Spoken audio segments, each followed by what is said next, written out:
follow this rule of 80-20, where 80% of my self-care is nourishing and 20% is just nonsense. It's indulgence. So 20% of it can be reels or like eating chocolate or some other, thing like that, which I'm not proud of. But 80% of it is getting enough rest, primarily, making sure that I have at least one healthy meal every day, making sure that I have one heart to heart conversation once a week with a friend, trying to read, trying to paint, and going out for things that I really like. So it could be a concert of a certain kind of music or a movie or theater, but just stepping out and, allowing myself to be stimulated by something creative. So these are some things that I try to do. Again, different things. Travel is another piece of self-care, but at different intervals, at different frequencies. Try to do everything at once doesn't work. So at least something every day is what I try to stick with.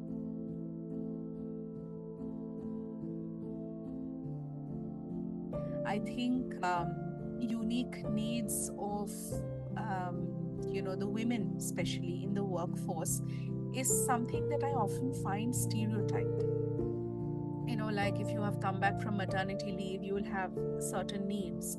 If you have come back from, let's say a sabbatical, then you'll have certain needs. Or if you've just joined the workforce, then you'll have certain needs, right? But I think that really these needs are not just for women, but these needs are unique to individuals. Yes, there are certain life stages which do have certain patterns in how they impact us, but they are very unique. So I think the first thing that one should do is cultivate in organizations, in systems, cultivate the habit of assessing women's mental health at various stages, stages that seem critical or stages that are just intervals, regular intervals. Make assessing a habit, right?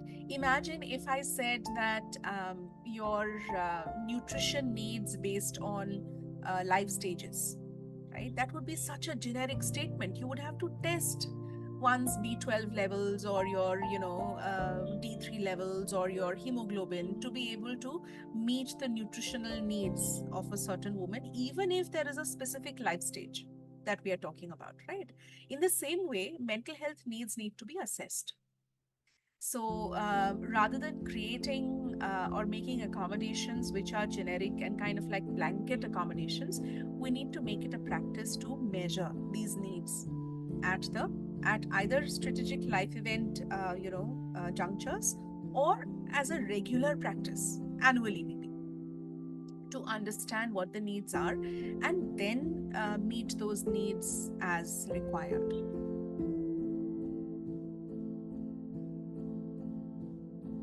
It is, of course, a subject that's close to my heart. I think, especially because I have worked with women for many, many years in an individual capacity, as a therapist, helping people overcome their challenges, find better ways to cope. But it also brought to light a lot of cultural systemic challenges for me, which probably influenced my own decision to transition from a one-on-one therapist role to a place where I can probably address more women, and I can address some broader systemic challenges. I don't know to what degree of success, but that's the attempt. One of the first things that come to my mind, and this is something that I've seen across cultures, across demographics, is that women are exhausted. Earlier I thought that maybe this is an India problem. Like we see a lot of this in India because gender roles, etc. But then as I started working with people from other Southeast Asian countries or even Western countries, maybe barring Europe to some extent, definitely all developing nations, women are just exhausted, and this cannot be an individual thing, right? This has to be more than that. So, when you asked me about self care, yes, there are effective self care strategies. I always talk about how self care is often confused with indulgence, or it is confused with like taking a break, doing something fun. We often see all across social media, self care is synonymous to like a spa day or a holiday, or, things like that. But self care should be something that is actually nurturing. It helps nourish the mind, body, and soul. That is the first characteristic of good self care practice, right? The second thing is that it should be varied. Often, when I talk to people about self care, they say that, yes, I read and that's my thing, or I listen to music and that's my thing, right? But again, self care needs to be of many different types. There has to be physical self care, emotional self care, social self care, maybe even spiritual self care, and things that you can do every day, things that you can do once a week, things that you can do once a month, once a year. So a whole array of self-care practices. Think of it like a food menu. We would not say that, oh, I eat dal chawal every day, right? We would want variety, because that's what makes us interested in food.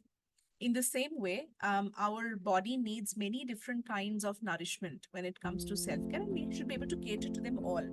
So that's the second thing. It should be varied. And the third thing is that it should be a practice, not something that we do sporadically. It is the discipline of self care that actually yields results, right?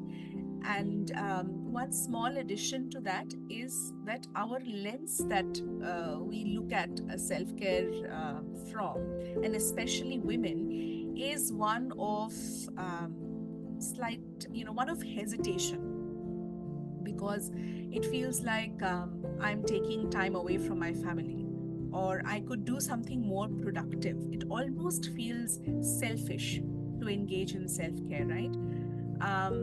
And traditionally, also, women who are constantly busy were glorified, right?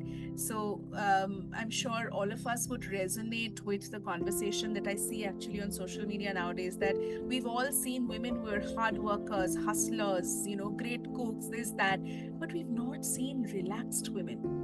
We've not seen women who are resting physically.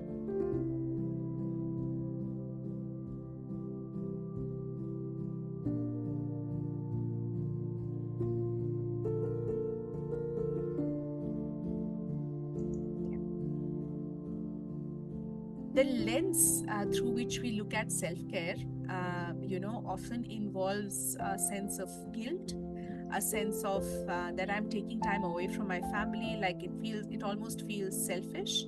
Also, because we've not seen women who engaged in self-care growing up, it was almost a rebellious act. You see it in poetry and art and things like that. In fact, rest is actually written about as a form of rebellion for women, as a form of seeking empowerment for women, right? So anyway, but coming back to the point, I think effective self-care first needs to start with changing that lens and considering self-care is not a privilege, not a frill, but essential, for sustenance. So, and I feel like this lens needs to change not only for women, but also for everybody else. All generations, all genders need to revisit this lens and modify it. Right? A lot of times, even if the woman realizes, everybody else is not on the same page, and that kind of becomes a point of struggle. Right? So that's my thoughts on effective self care. And it is something that I think each one of us need to explore. If I may use a slightly risky example, it's like finding the right fit for innerwear. You have to try and explore, and then you get to the right fit. So self-care for women is a little bit like that. There is no cookie cutter that I can use. You have to try different things consciously, diligently, and then find what works best for you.